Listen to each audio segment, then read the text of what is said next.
இன்னைக்கு ஸ்னேகாக்கு எங்களோட அன்னைக்கு சர்ப்ரைஸா வணக்கம் பண்ண போறோம். இப்போ நாங்க எல்லாரும் ப்ரிப்பேர் பண்ணி அவங்க ரியாக்ஷன் எப்படி இருந்து காட்டலாம்.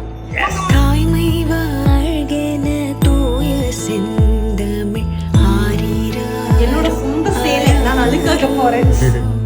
தங்க கை வளை வைர கை வளை ஆரீராரோ ஆராரோ. Happy birthday to you.